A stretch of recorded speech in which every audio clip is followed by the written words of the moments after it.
Hello everybody, guys, how's it going, and welcome to a Rambler video. I'm kind of sick, so I'm kind of just covering something quickly, so I can, make sure that there's a video up for you guys, but also not, strain my throat too much so I can actually get better, because I have, like, a wicked sore throat and a head cold, and it's just not very fun. So, something interesting came into the limelight, a couple of days ago now, 2 days ago now.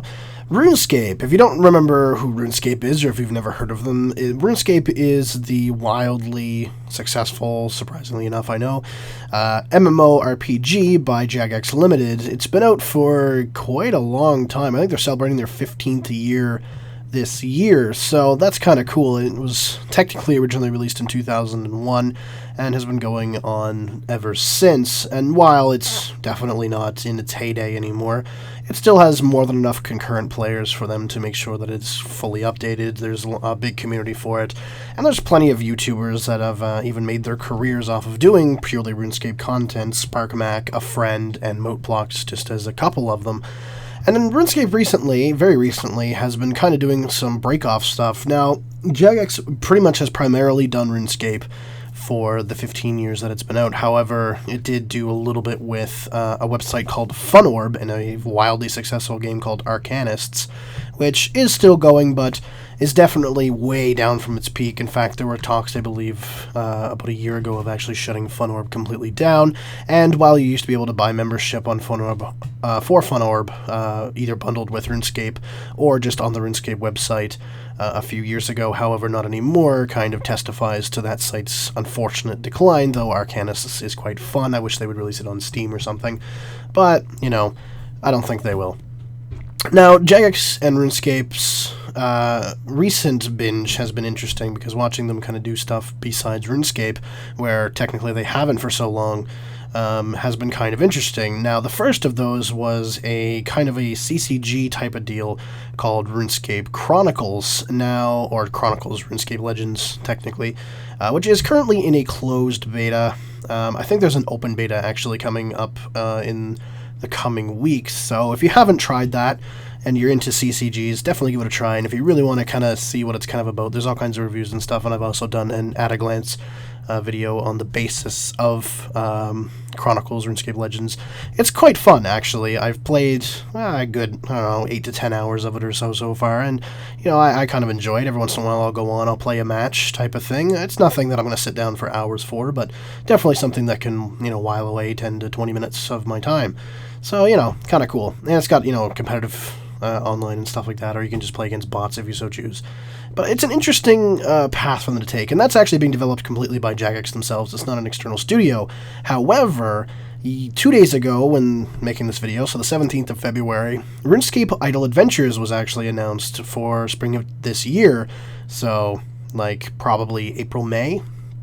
And it's a free-to-play game coming to PC, iOS, and Android, so they're obviously going to go more on a Android, iOS portable game, more so than PC, but as we've seen with many Steam adaptations, iOS and Android games can do quite well if ported correctly. Now, RuneScape Idle Adventures is also interesting because they are in collaboration, meaning that Jagex is more than likely going to be the publisher, and the developer is going to be somebody different.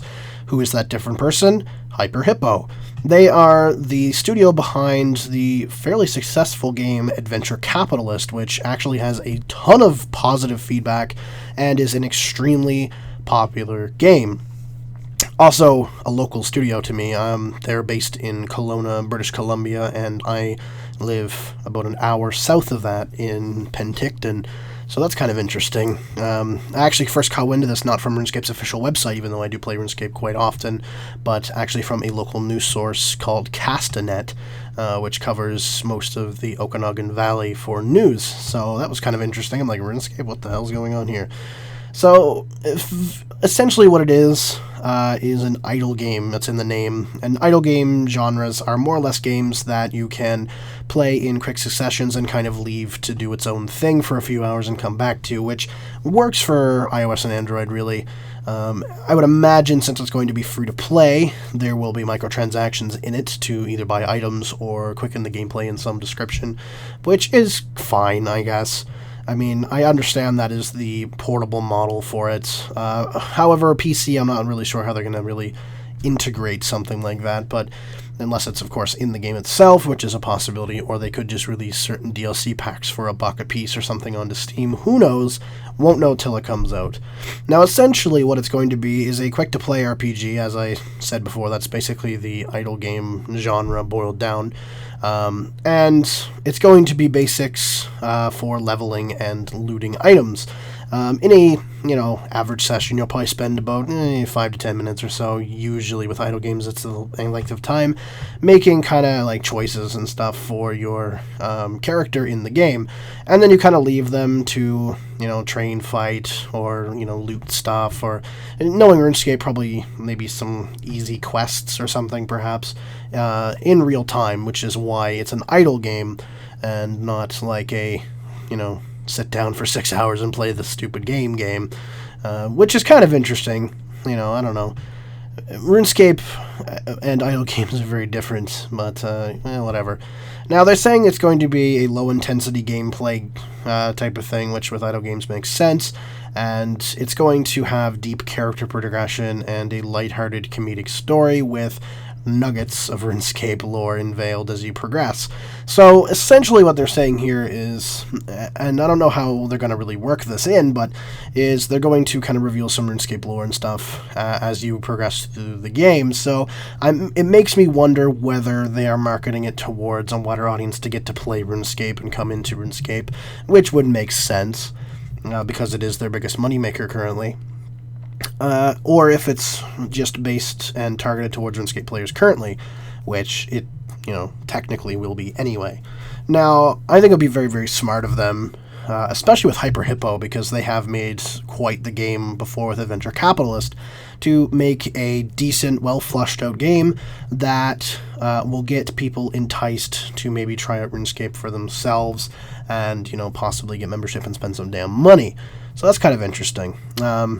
You can check in anywhere, anytime on your PC, tablet, and mobile phone, which, of course, so you can take the adventure everywhere you go, kind of thing.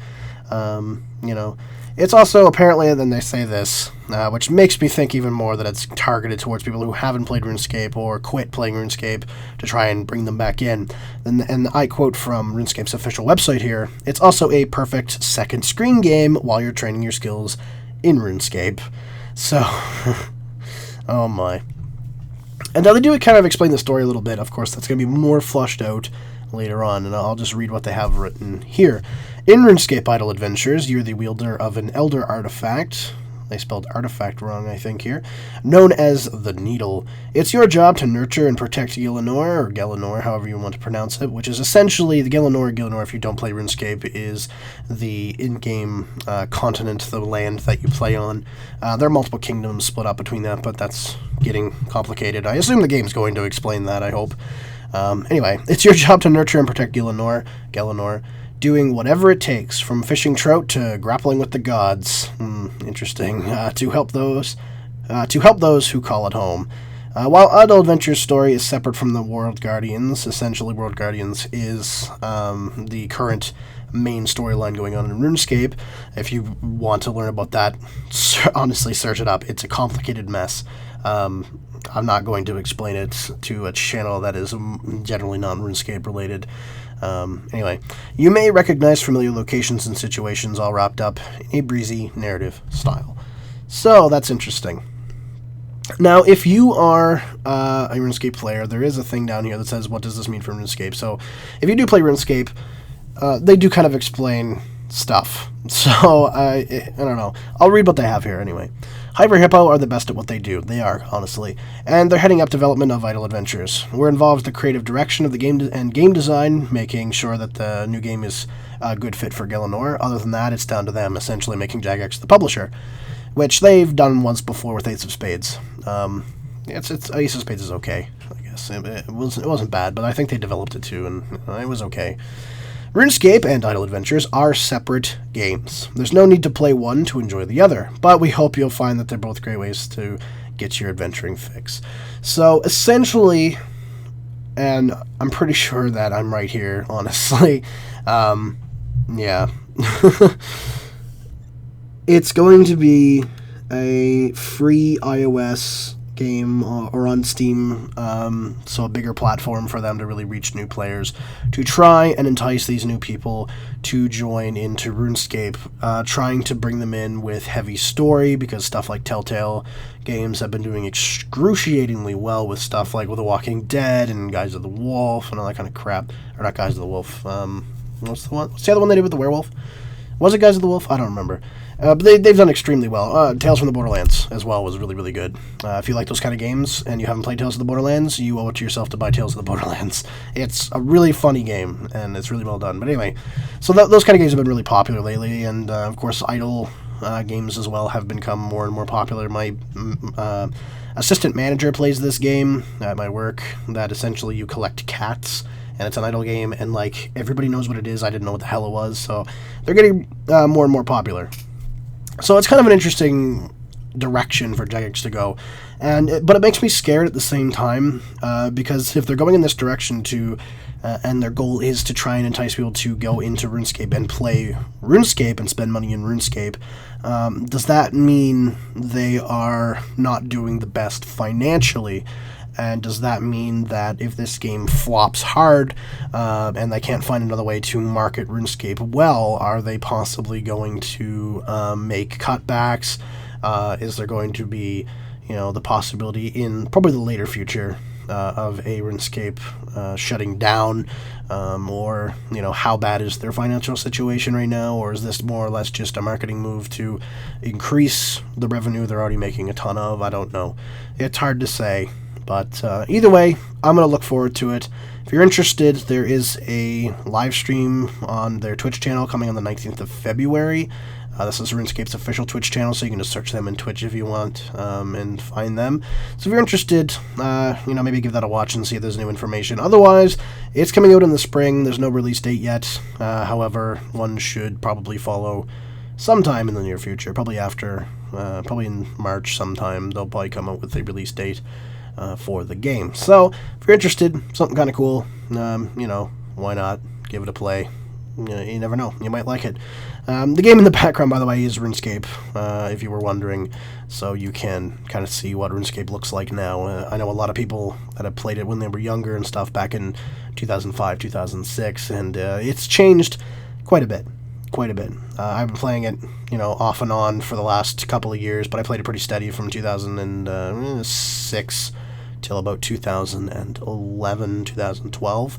I've been kind of off and on until last year, and then I've been playing it steady since November of last year. So it's kind of interesting. I don't know. I'm kind of excited for it. I'll play it. Yeah, RuneScape Chronicle Legends was really good.